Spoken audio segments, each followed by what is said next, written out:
Mummy Nepal for healthy child and safe motherhood.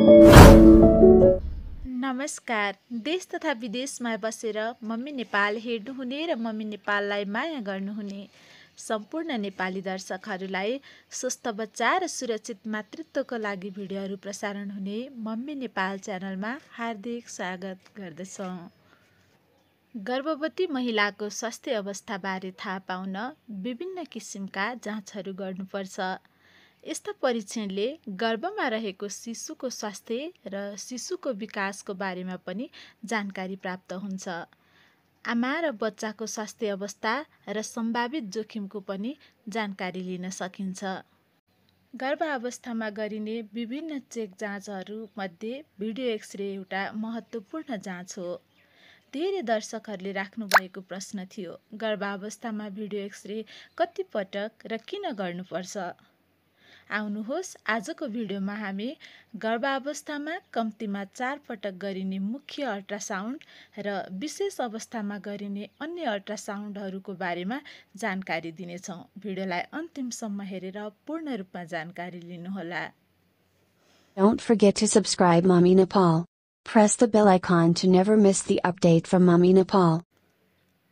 पहिलो video x-ray गर्भ बसेको थाहा हुने बित्तिकै गर्नुपर्छ। यसबाट गर्भवती भएको यकिन हुन्छ। गर्भ पाठेघरभित्र रहेको छ कि छैन अथवा गर्भ कहाँनिर रहेको छ भन्ने विषयमा पनि थाहा हुन्छ। अनि कतिवटा बच्चा बसेको छ र गर्भ रहेको कति समय भयो भन्ने समेत जानकारी पाउन सकिन्छ। मेडिकल भाषामा भन्ने हो भने प्रारम्भिक गर्भावस्था स्क्यान, अर्ली प्रेग्नेन्सी स्क्यान अर्थात् डेटिङ स्क्यान। यो गर्भ रहेको थाहा पाएपछि सामान्यतया 6 देखि 7 हप्ताको बिचमा गरिन्छ। गर्भ पुष्टि गर्न भ्रूण पाठेघरभित्र छ छैन, साथै शिशुको मुटुको धड्कन आइसकेको छ कि छैन, अनि गर्भावस्थाको सही उमेर अर्थात् जेस्टेसनल एज निर्धारण गर्न, एकभन्दा बढी शिशु छ छैन पत्ता लगाउन र गर्भावस्थाको प्रारम्भिक जटिलताहरू पत्ता लगाउन पनि यो स्क्यान गर्ने गरिन्छ। यदि पहिलो भिडियो एक्सरे गर्दा बच्चाको मुटुको धड्कन नदेखिएमा 2 हप्तापछि पुनः अर्को पटक भिडियो एक्सरे गरेर मुटुको धड्कन आएको नआएको यकिन गर्नुपर्छ। तर पहिलो भिडियो एक्सरे गर्दा बच्चाको मुटुको धड्कन देखिएमा र सबै कुरा सामान्य रहेमा यो 2 हप्तापछि पुनः भिडियो एक्सरे गर्न जरुरी छैन। गर्भावस्थामा दोस्रो पटक भिडियो एक्सरे 11 देखि 13 हप्तामा गर्नुपर्छ। यो बेला नाकको हड्डी बनेको नबनेको हेर्नुका साथै गर्दनको पछाडि भागमा पानीको मोटाइ पनि हेरिन्छ। याद राख्नुहोस्, दोस्रो पटक र यो पछि गरिने भिडियो एक्सरेहरूमा विशेष परिस्थिति बाहेकको भिडियो एक्सरे गर्दा गर्भवती महिलाले पिसाब चेपेर बस्ने, खाना नखाई बस्ने गर्नु पर्दैन। ढिलो विवाह गरेको र आफ्नो वा श्रीमानको उमेर ढल्केपछि गर्भवती भएको महिलाहरूको लागि यो पटकको भिडियो एक्सरे एकदमै महत्त्वपूर्ण हुन्छ। यो भिडियो एक्सरे र डबल मार्कर टेस्टलाई जोड्दा क्रोमोजोमबाट हुने डाउन सिन्ड्रोम पनि भए नभएको अनुमान गरिन्छ। यो बेला डक्टस भेनोसस नामको मुटुमा शुद्ध रगत लैजाने रक्तनलीमा रगतको बहाव हेरेर बच्चामा भएको क्रोमोजोमल असामान्यताको स्थिति, बच्चाको मुटुको गडबडी जस्तै पल्मोनरी एट्रेसिया, बच्चामा हुन सक्ने ट्युमर आदिको बारेमा समेत जानकारी लिन सकिन्छ। यसको साथसाथै न्युरल ट्युब डिफेक्ट भएको नभएको अनुमान लिन सकिन्छ। गर्भाशय धमनीको डप्लरबाट गर्भवती महिलामा भविष्यमा हुन सक्ने जोखिम जस्तै उच्च रक्तचापको बारेमा पनि जानकारी लिन सकिन्छ। गर्भावस्थाको पहिलो त्रैमासिक स्क्यानबाट बच्चाको मस्तिष्क तथा मुटुमा भएका निको हुने र निको नहुने धेरै प्रकारका असामान्य स्थितिको पत्ता लगाउन सकिने भएकाले यो समयमा गर्भवती महिलाले भिडियो एक्सरे गराउनु एकदम जरुरी हुन्छ। एन्टी स्क्यान पहिलो त्रैमासिक स्क्यान अर्थात् फर्स्ट ट्राइमेस्टर स्क्रिनिङ गर्भावस्थाको 11 देखि 13 हप्ता 6 दिनको बिचमा अनिवार्य रूपमा गर्नुपर्छ। यसभन्दा अघि वा पछि गर्दा कहिलेकाहीँ नतिजाको शुद्धतामा फरक पनि पर्न सक्छ। शिशुको घाँटी पछाडिको पानीको तह मापन गरेर down syndrome, trisomy 21, trisomy 18, trisomy 13 जस्ता क्रोमोजोम असामान्यताहरूको जोखिम पत्ता लगाउन सकिन्छ। यो स्क्यानले शिशुमा हुन सक्ने केही बनावटी खराबीहरू प्रारम्भिक चरणमै पत्ता लगाउनका साथै बहुगर्भावस्था, कोरियोनियोसिटी र एम्नियोसिटीको निर्धारण गर्न पनि ठूलो मद्दत पुर्याउन सक्छ।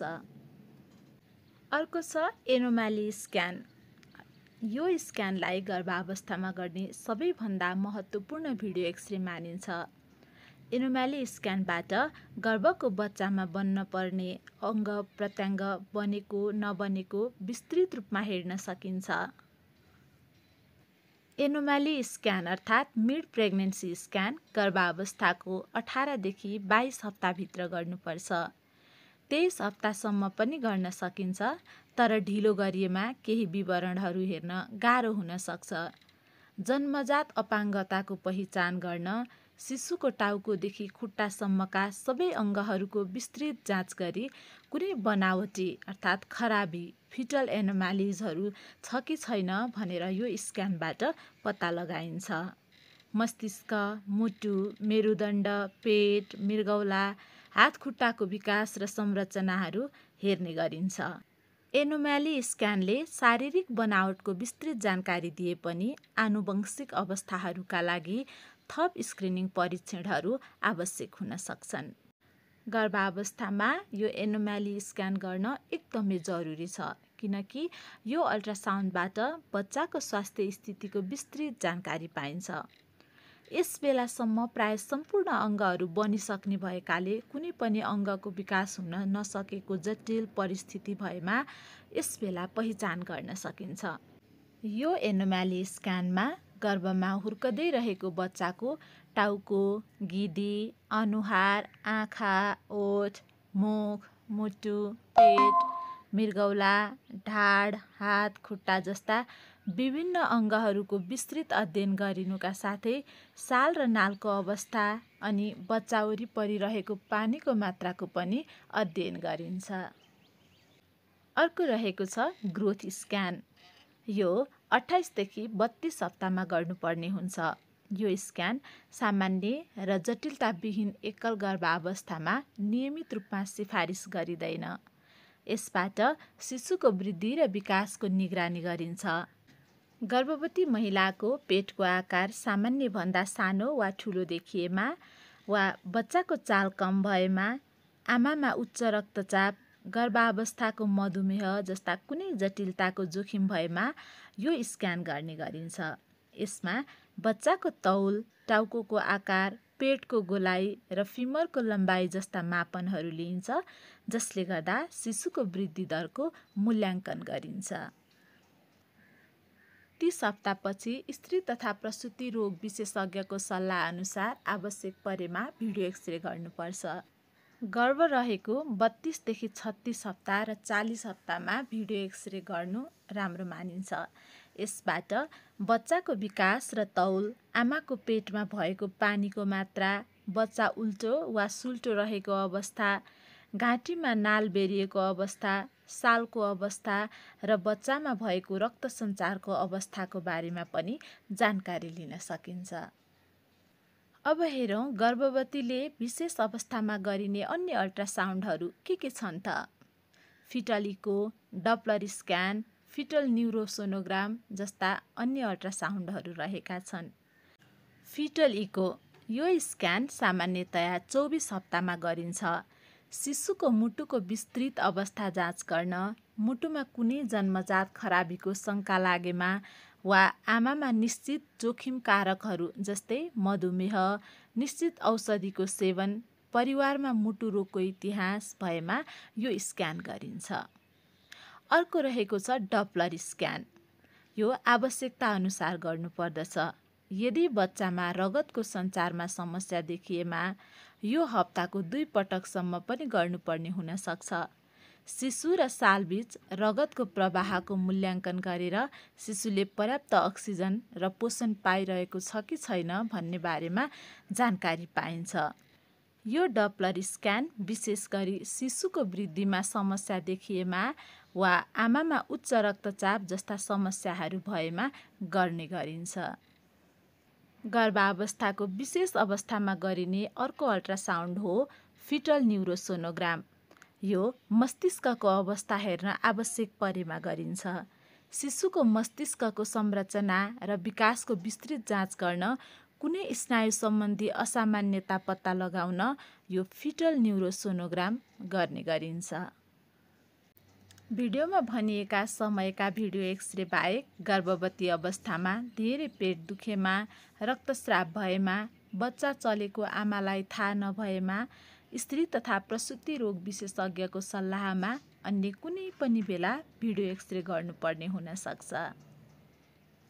गर्भवती आमा र गर्भमा हुर्कदै गरेको शिशुको स्वास्थ्य अवस्थामा पनि अल्ट्रासाउन्ड कति पटक गर्ने, किन गर्ने भन्ने भर पर्न सक्छ।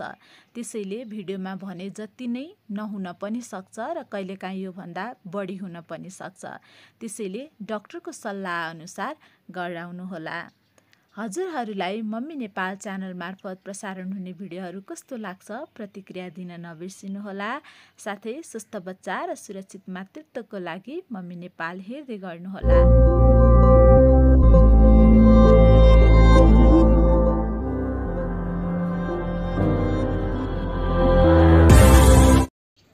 जनचेतनाको लागि मम्मी नेपाल।